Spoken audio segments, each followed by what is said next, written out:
Today, I turned this boring landscape into a lively fishing village in Minecraft Survival. Building this fishing village is the first of many steps towards achieving my goal of turning this world into a medieval fantasy world. This village is complete with fishing boats, huts, and much more. Creating this project took me over 100 Minecraft days to complete, so let's get started. I've decided to build the fishing village on this peninsula by the ocean, except this landscape is very dull and boring. To fix this, I'm thinking we flatten out the area by the shoreline to create a beach feel. Thankfully, I already have sand we can use to smooth out the terrain. It makes sense that the beach is by the ocean, right? Get it? Sense? That was a bad joke, sorry. I just need to finish this part and boom, it's finished. Now that the shoreline has that beach vibe to it, we can move on to building a cliffside. I know you're thinking, you just made a beach, why do you need a cliffside? And all I'm gonna say is trust the process. But first, materials. I have no stone. This is way too slow. I know how to fix that.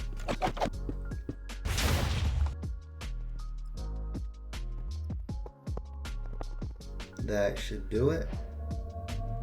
Several shulkers of stone later, we can start building. If we build up and out a couple of blocks and repeat that, it should start to form a pretty nice cliff. Yup, I'm liking this.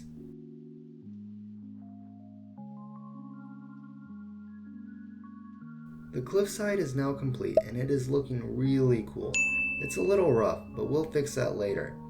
With the cliffside done and a path in place, I can go ahead and place grass so that I actually have a spot to build on, because right now, there's nowhere to build. By making these guidelines at different elevations, it makes it easier for me to fill in the rest of this terrain without it all being at one Y level. With our terrain in place, I decided to stop procrastinating and place slabs and stairs along our cliffside to give it a more natural look. Next, I gathered some mossy cobblestone, coral, and glow lichen. To finish our terraforming, I added in dead coral, stones, and some water pools to give the beach a rocky shoreline that looks weathered because of the ocean waves crashing into the shore. It's a turtle, let's capture him in a boat for now. I even added in some rocks jutting out of the water to complete the rough water look. With that, our terraforming is pretty much complete and we can create a plan for the village. For the village, I want to have several fishermen cottages for the people of this village to live in. I also want to place in a general store for their basic needs, a workshop for where they process fish and fix their equipment, and a storage for the fish they will sell to the capital city of this nation. For the waterfront, I want to build in a dock with a conjoined shipyard that they use to fix their boats, and finally some boats in the water and some at the dock. I decided to start working on the dock and shipyard because without them, this fishing village is, well, just a plain village. For the dock, we can use a combination of stripped oak logs and oak planks for the dock itself. We can use stone brick walls with some fence gates in between for the railing, and we can use some oak logs for the pillars connecting the dock to the sea floor. We can throw in some campfires to add a nice bit of detail. Ow, ow, ow. That's why you should put out campfires. I even added some soul lanterns to create a glow reflection effect at night with shaders on. With the longest part of the dock complete, we can branch out and build mooring sites for the boats where fishermen leave their boats after a hard day of fishing. To finish the dock area, I need to build a shipyard. I want this shipyard to be a place for the villagers to be able to fix or make new fishing boats when needed, because over time, they will need to replace parts of their boats due to the rough waters, and transporting goods from the capital city is not always an option.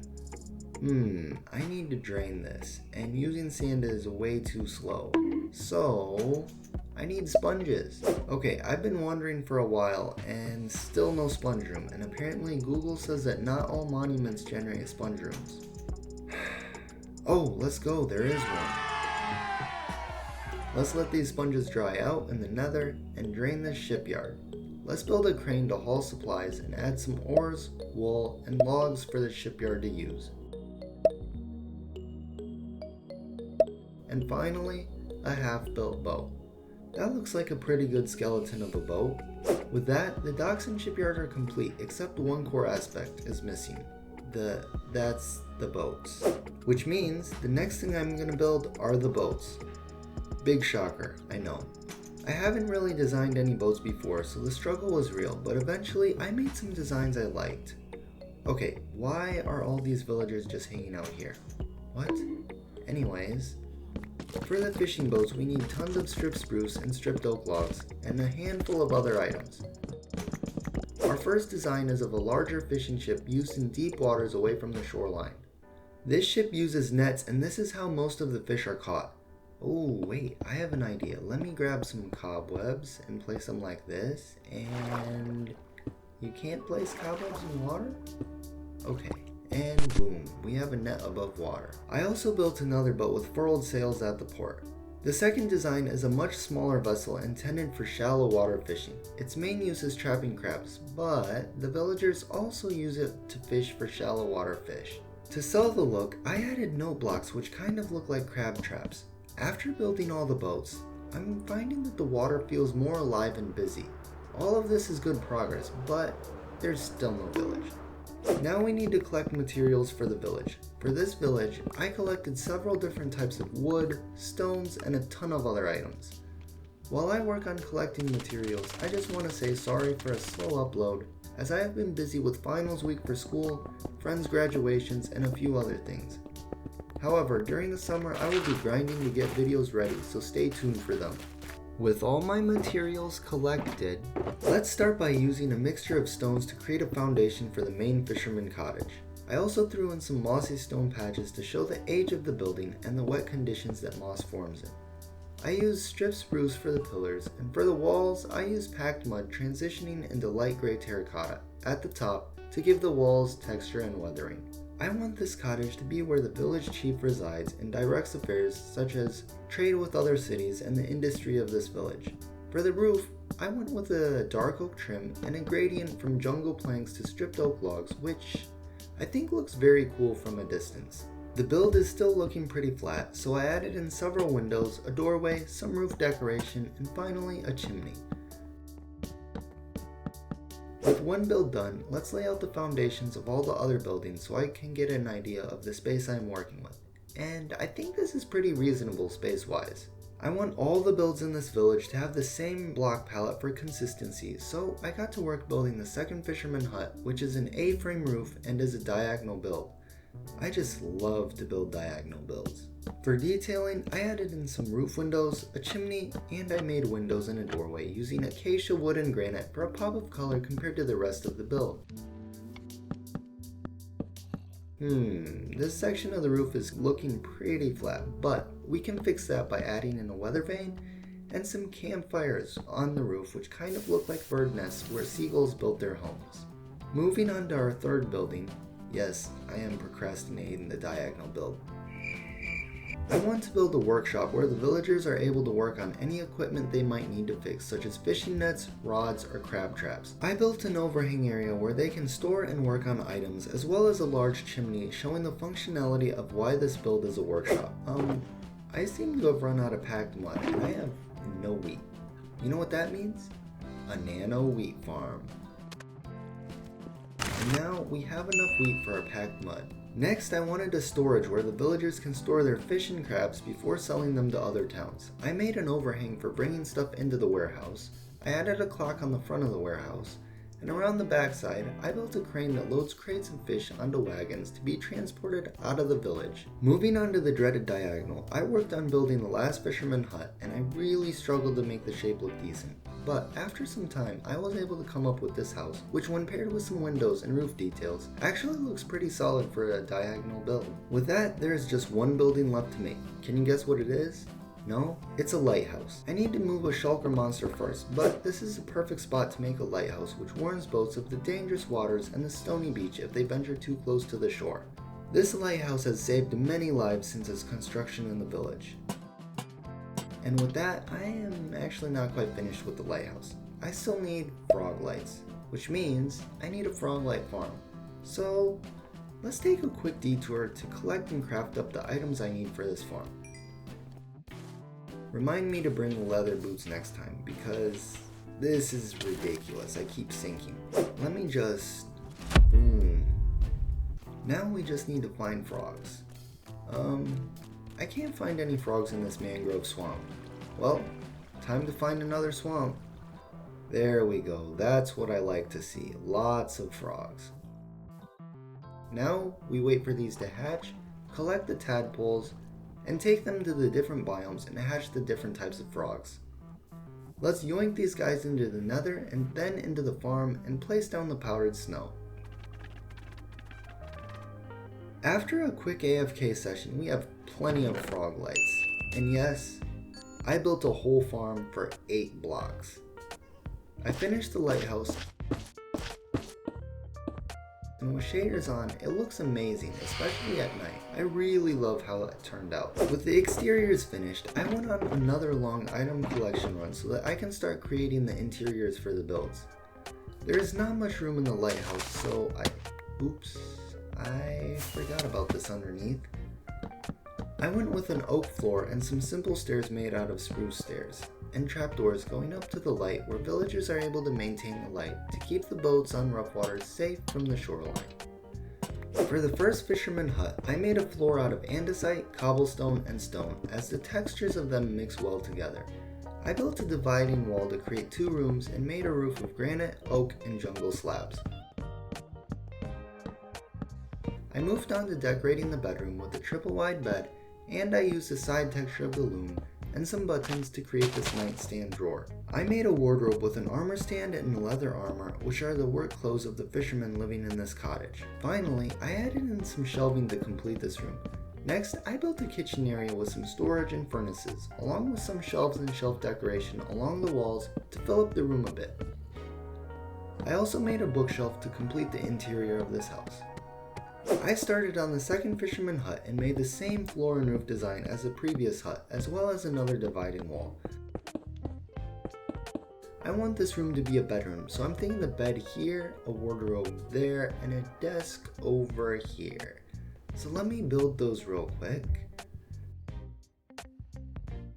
For this room, I think I'll go with a heavy-duty kitchen area and build 2 brick furnaces, and if I put some campfires here, it looks like logs ready to be thrown on the fire. Last of all, I made a carpet entrance. Moving on to the workshop, underneath the overhang, I placed some crab traps and fish barrels that need to be repaired, and I also made a net that was hung up to dry on the drying rack.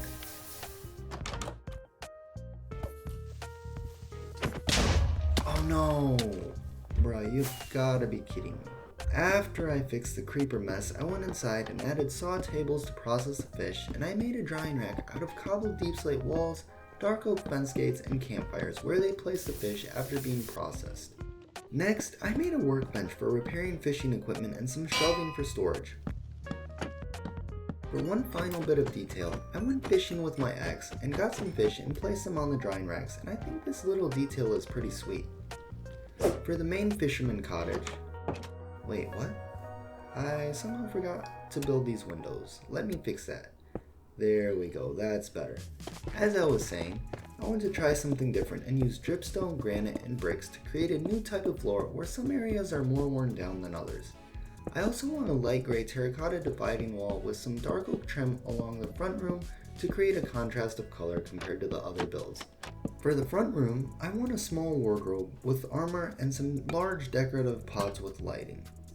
For the bedroom, I made a nicely decorated bed frame along with nightstands, and I made a desk for the village chief. For the final room, I wanted to make a study where the village history is kept, so I made a desk and added tons of bookshelves that contain the history of this village. To top it all off, I added a lectern that contains the names of all the fishermen who have lived in this village. If you have village history ideas, let me know in the comments below. Finally, for the storage room, but first, I need rockets. I am completely out. With rockets secured, I decided to go with another floor made out of a mixture of andesite, cobblestone, and stone. I want this storage to have a function in my world, so I need to collect one of each type of coral block, coral fan, coral, dead coral, buckets of fish, and sea pickles, as this is where I will store all those items. I want to place the coral on the ground, but to make sure it doesn't die, I need water underneath. With the coral in, I added 2 rows of chests, as this will give me plenty of storage, and then I placed the buckets and other corals in item frames. Let's add a dark oak trim on top of the chest, and then above it we can build a balcony out of granite, jungle, and oak where all the crab traps and fish barrels are stored before being sold and shipped out to other cities. I needed some lighting, so I dropped a couple of lanterns in, and now we have a pretty cool storage interior, and all the interiors are complete. Now that interiors are finished, we are actually quite close to finishing this village. The final phase of this project is detailing the village, which will make it truly come to life. Let's start by building the village road and using a mixture of coarse dirt, rooted dirt, and some dripstone and patches to show wear and tear along the road. Next, let's build a small marketplace in the town center where the fishermen are able to trade and buy the everyday items they need in their lives, such as produce, meat and fish, raw goods, and fishing tools. Along the back of the meat and fish stall, I want to drop in a fire coral block, which kind of looks like a tub of fresh meat. Then, I placed item frames along the sides of the stall with the different kinds of meat you can buy. Finally, I added a campfire to show where they cook the meat, as well as a stone cutter where they prepare the meat. For the produce stall, I made a tub of blueberries and potatoes, some storage, a campfire for cooking, and item frames with the various products in them. Again? I really gotta fix this mess. Moving on to the raw goods stall, I made a tub of copper and gold, a blast furnace, and I placed down some golden pressure plates and lightning rods which look like valuable items. I placed item frames with raw copper, iron, and gold and moved on to the final market stall. I want this to be a tool stall, so I'm going to add in several workstations and then around the stall place tools and item frames. Next, I want to make a central fountain here where the villagers gather to wish the fishermen good luck on every voyage they attempt. Last of all, I made a statue of Bob, who was a legendary fisherman who developed this village into the bustling fishing village it is now. After finishing the central area, I realized that the grass doesn't look great, so I spent the next 10 minutes or so replacing it with coarse and rooted dirt to show that this marketplace is used all the time. For the storage house, I wanted to add in a fenced storage yard along the side of the building that has crates of fish and crab traps that are full of aquatic life and ready to be shipped out. I also made a wagon at the back of the building underneath the crane where goods are being loaded onto the wagon. Next, I connected the main road all the way around to the storage yard. I planted some flowers and greenery and made a railing along the cliffside to prevent any accidental falls. Moving on to the opposite side of the village, I stayed minimal and added in some shrubs, bushes, and flowers around the lighthouse, as I don't want a ton of stuff going on here, since the lighthouse is right on the cliff edge. Along the front and side of the first fisherman hut, I added in some mini trees, some flowers, and I used bone meal to get some greenery into place.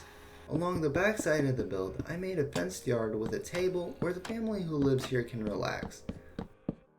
Finally, I made a path connecting the main road to the backyard. For the village chief, I connected his door to the main road, and I planted a small flower field and brought in some greenery again. For the final fisherman cottage, I planted a field of potatoes and carrots and wheat so that the village can be semi-self-sufficient when it comes to produce. On the other side, I made a small storage area for potatoes, blueberries, and hay bales. I think that the raw iron blocks sort of look like potatoes and the tube coral blocks look like blueberries, so it works out. For the workshop, I built a tinkering station at the back of the building and also threw in a small wagon with crab traps and fish barrels that are currently being fixed along the side. Finally, I terraformed some more terrain to make it flow and feel more natural along the sides where the cliff ends. I will fix this floating ground in a future video when I continue working on this area. I already have something in mind, but I can't say what because that would be spoilers. With that being said, it took over 100 Minecraft days, but we completed the fishing village and the first step of turning this area into a medieval fantasy world. Let me know in the comments below what we should name this village and also what type of builds we should add to this world in the future. Thank you for watching. If you could please like and subscribe, that would be awesome as these videos take a lot of effort to make. And if you want to watch the previous episode or the first episode, click here. I'll see you all in the next video. Aspect out.